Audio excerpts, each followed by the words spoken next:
Okay, everybody, this is a guided walkthrough for the Irish-Name-Repo 2 challenge from Cylab slash picoCTF, picoCTF 2019, as part of their web exploitation series of challenges. The challenge description says, someone has bypassed the login before, but now it's been strengthened. Try to see if you can still log in. Okay, and they've got a launch instance button, which we're going to be using to access the application. So let's go ahead and do that. So click on Launch Instance, and then after a few seconds, you'll see a URL that you can use to access the application. So we're just going to put this in a new tab, and then we're going to take a look at this website. So the website over here, it says List of the Irish. So we've got a bunch of Irish celebrities, but there's a very important reason why we're talking about Irish names for this challenge.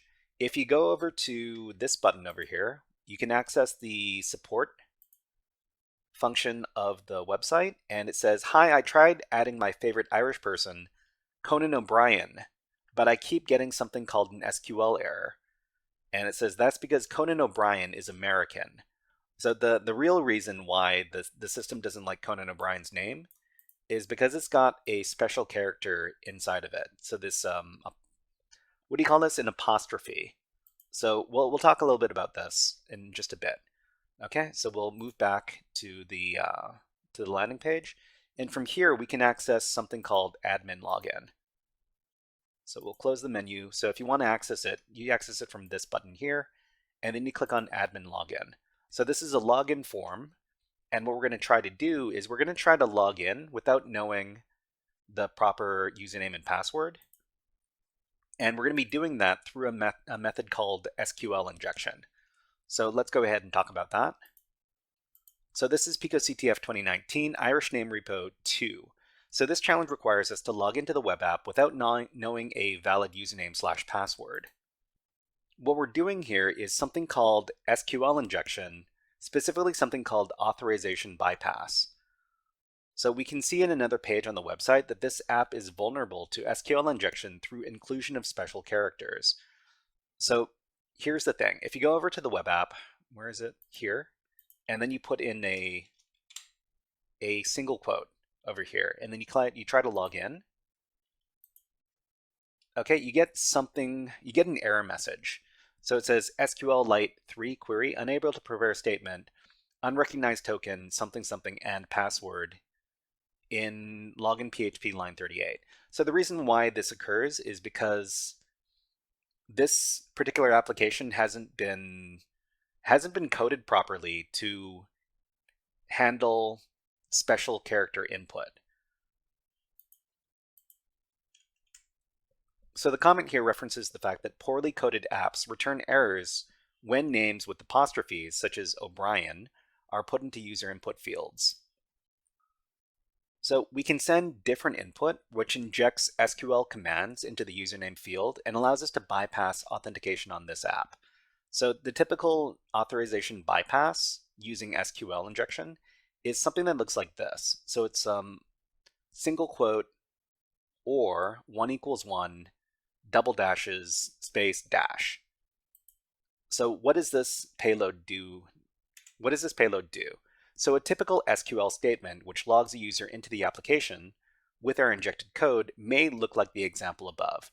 So the database is being used to find a proper username and password, and the SQL programming language, the statement might look like select username password, where username equals proper username and password equals proper password. But what we're doing here is we're injecting a payload to try to bypass the need to use a proper username and omit the password altogether. So note that our code comments out part of the statement related to the correct password. So what we're doing is we're creating this new statement over here, select username password, where username equals no username, or 1 equals 1. Because what we're trying to do is we're trying to create a true statement that logs us into the application.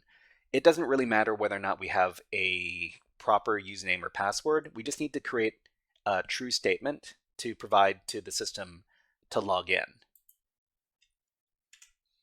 We should understand that the goal of submitting a valid username and password to the application is to supply a match which creates a true statement. So the true statement can be created using a proper username and password, or we can create our own.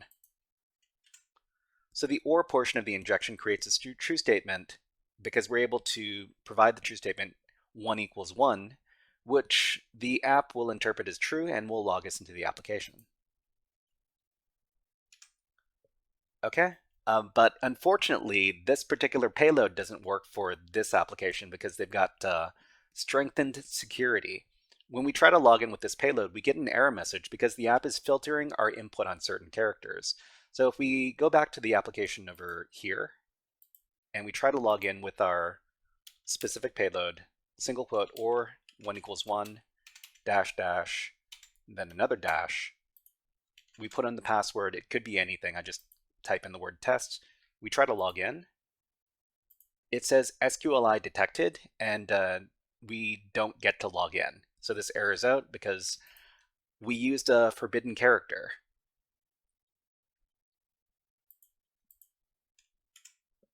So in this case, we'll provide the name of a legitimate user, admin, and then close out the statement and comment out the rest of the statement with our payload. So in this case, we're going to guess that the admin user is a proper user on the system. It is on most systems. So we provide a proper username, and then we comment out the password part. So what we suspect is on this application, they don't like the word or. We can't use the word or inside of our payload. So we avoid using the or keyword in our payload by providing a proper username. And then we comment out everything else to log in. So this will log us in as the admin user. So we'll go back, and then we will use the new payload, admin, single quote, and then we will comment out everything else like this. Okay, for the password, we can just type in anything we want, click on login, and then we're now logged in.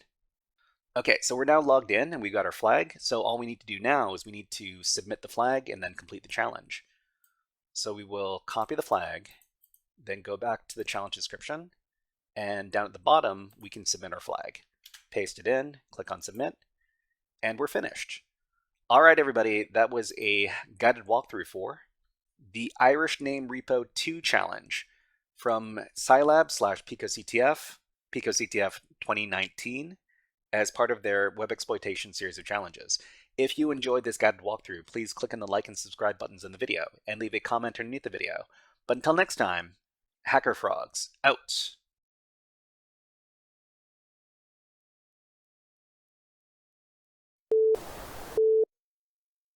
Hey there, HackerFrogs! Are you enjoying this workshop? Learning new concepts and skills? If so, there's a way you can support the channel, and it's totally free. Just click on the subscribe button below the video. Also, click on the like button. And if you have questions or comments on this workshop, please leave them below the video. Thanks for listening. And now, back to our scheduled programming.